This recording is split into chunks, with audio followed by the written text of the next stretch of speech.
এই মুহূর্তে তারেক রহমানকে গ্রেপ্তার করে জিজ্ঞাসাবাদ করা উচিত।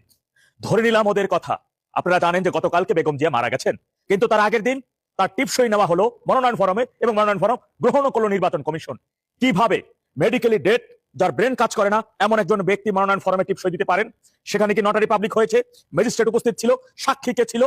হয়েছে এমন কি একজন ব্যক্তি যদি মেডিকেলি ডেট হয়ে যায়, তার এই ব্রেন এটা কাজ করে না, তার অঙ্গ প্রত্যঙ্গ কাজ করে না, সে তাকে মেডিকেলি ডেট, তারাই অনেক আগে বলে দিয়েছে যে সে কোনো চিকিৎসা নিতে পারছেন না, এটা তো তাদের ভাষায়। তাহলে এমন একজন ব্যক্তির মনোনয়ন ফরমে টিপসই আপনি কিভাবে নেন?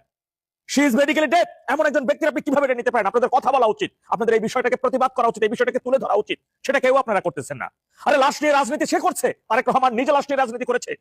তার যে 25 তারিখে আসা, 25 তারিখ আসার পরে সে একটা দিন সুস্থভাবে একটা জায়গায় বসেছিল, সে হুট করে তার প্রধান কার্যালয়ে গিয়ে, প্রধান ইয়াতে যে বসলেন কার্যালয়ে, সেই চেয়ারে গিয়ে বসলেন, তাদের গুলশানের কার্যালয়ে গিয়ে বসলেন, এবং তিনি শনিবার দিন কোথায় পান এই নিয়ম যে নির্বাচন তফসিল ঘোষণা হয়ে যাওয়ার পরে আপনি ভোটাধিকার পাবেন? এই নিয়ম, এই আইন কোথায় আসছে? বাংলাদেশের কোথায় এই আইনটা আছে আপনাকে বলতে পারেন?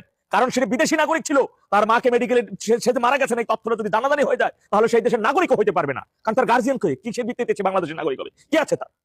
সুতরাং সেই লাশকে কাজে সে নাগরিকত্ব নিয়েছে, তাও আবার শনিবার দিন, সরকারি ছুটির দিনে তারা তার নাগরিকত্ব নিয়েছেন।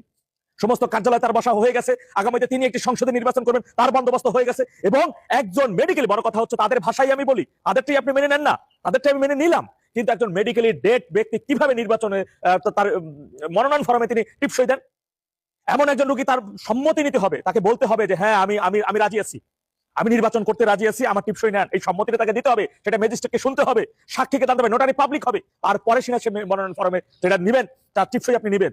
একজন মেডিকেলে ডেড ব্যক্তির তার অজ্ঞাত অবস্থায় তার ব্রেন কাজ করছে না, এমন সময় তার টিপসই আপনি নেন কিভাবে? এবং সেই টিপসই কিভাবে নির্বাচন কমিশন রিসিভ করে? কোন আইনের ভিত্তিতে? এরা সবগুলো ক্রাইম করেছে, দেশদ্রোহী তারা সামিলের কাজ করেছে। তারা পুরো হাসপাতালটাকে 1 মাস ধরে তারা মবের রাজ্য বানিয়ে ফেলেছিল। হাসপাতাল কর্তৃপক্ষ, এই পরিবারের লোকজনগুলা এবং এর ঊর্ধ্বতন নেতাগুলোর সাথে দায়ী, এই ডেভিল ইনুসের সাথে দায়ী। আজকে পুরো 32টা দিন ধরে তাকে নিয়ে এইভাবে অপরাজনীতি করা হয়েছে, একের পর এক তার বিষয় তথ্য গণমাধ্যমে নিউজ আছে, এই ডাক্তার জাহিদের বিষয় দায়ী। সুতরাং তাদেরকে ধরা উচিত, আপনাদের সত্য কথাটা বলা উচিত। লাশ আমরা তার অবশ্যই তার বিদায় তার মাগফিরাত কামনা করছি। আমি অনেক আগে থেকে, 28 তারিখ থেকে, ডিসেম্বরের 4 তারিখ থেকে আমি তার বিদায় তার মাগফিরাত কামনা করে আসতেছি, এবং আমি এই নিয়ে কথা বলতেছি। একজন মৃত ব্যক্তি কিভাবে সয় রেখা, একজন মৃত ব্যক্তিকে এভাবে তার আত্মায় কষ্ট দিয়ে ডিপ ফ্রিজের মধ্যে ভরে রেখে আপনারা বলতেছেন আইসিইউ বেডে আছে। একটা ছবি আপনার আইসিইউ বেডে আসতো, কেউ দেখাইতে পারছে? কেউ দেখছেন?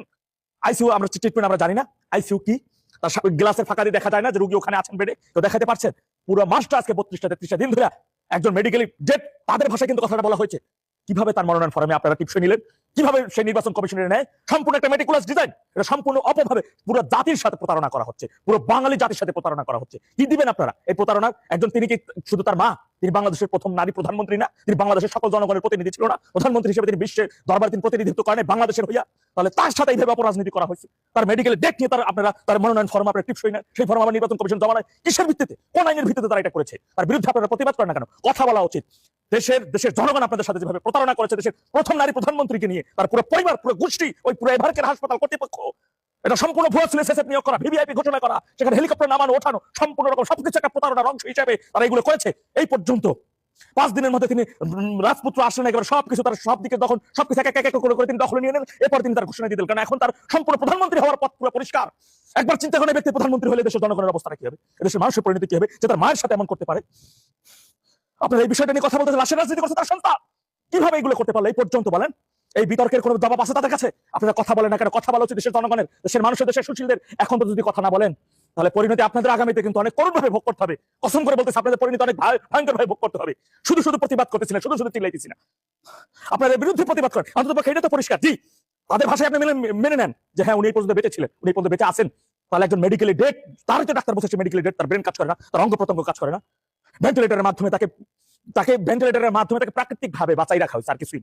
স্পেসিফিকলি সে মৃত, সে ডেট, এভাবে তাকে বাঁচাই রেখে এমন ব্যক্তির মনোনয়ন ফর্মে টিপস শুনেন 3-3টা আসনে সে আগামীতে এমপি হবে, সেটা আবার মনোনয়ন ফর্ম নির্বাচন কমিশন রিসিভও করেন। কিভাবে এটা কিভাবে সম্ভব হয় বলেন? পরের দিন সে মারা গেল, পরের দিন তার মৃত্যুর ঘোষণা আপনি দিয়ে দিলেন, এটা কিভাবে সম্ভব? এই প্রতারণা জাতির সাথে, এত বড় প্রতারণা, এত বড় মুনাফিকি পুরো বাঙালি জাতির সাথে করা হয়েছে। তার বিরুদ্ধে আপনারা কথা বলছেন না? এর বিরুদ্ধে আপনাদের কথা বলা উচিত, আপনাদের প্রতিবাদ করা উচিত। প্রতিটা মানুষের আমি মনে করি পুরো বাঙালি জাতির সাথে প্রতারণা করা হয়েছে। পুরো আজকে 1 মাস 2টা দিন ধরে পুরো বাংলা জাতির সাথে প্রতারণা করেছে তার সন্তান। তার বিরুদ্ধে আপনাদের প্রতিবাদ অবশ্যই তাকে গ্রেফতার করে। এটার সাথে যারা জড়িত, যত মেডিকেল বোর্ড আছে, এবারকার হাসপাতাল কর্তৃপক্ষ, ডেভিল ইনুস সহ যারা এর সাথে জড়িত, সবাইকে আগে গ্রেফতার করে তাদের জিজ্ঞাসাবাদ করা উচিত আপনাদের। তা না হলে এই দেশের আগামীতে অনেক ভয়ঙ্কর পরিণতি ভোগ করতে হবে। দেশের সাধারণ মানুষকে যদি আপনারা তাদের সাথে আপনাদের সাথে এত বড় প্রতারণা দখল করতে পারছে, নিজের মায়ের বিষয় নিয়ে যখন একটা সন্তান এরকম প্রতারণা করতে পারে জাতির সাথে, আর তার বিষয়তে ইমোশনাল হয়ে যান আপনারা, এর বিরুদ্ধে কথা বলে লাশ নিয়ে কথা বলতে, আরে বাবা লাশ থেকে আমি কথা বলতেছি, এই বিষয়কে আমি প্রতিবাদ করতেছি নাকি তারা করছে এই বিষয়গুলো, তাদের বিষয়ে বলতে পারেন না? একজন মেডিকেলি ডেড ব্যক্তি তাদের কথা মতো বলতে পারেন কিভাবে সে টিপস দিল, কিভাবে তার মরণ ফরম জমা হয় আগে।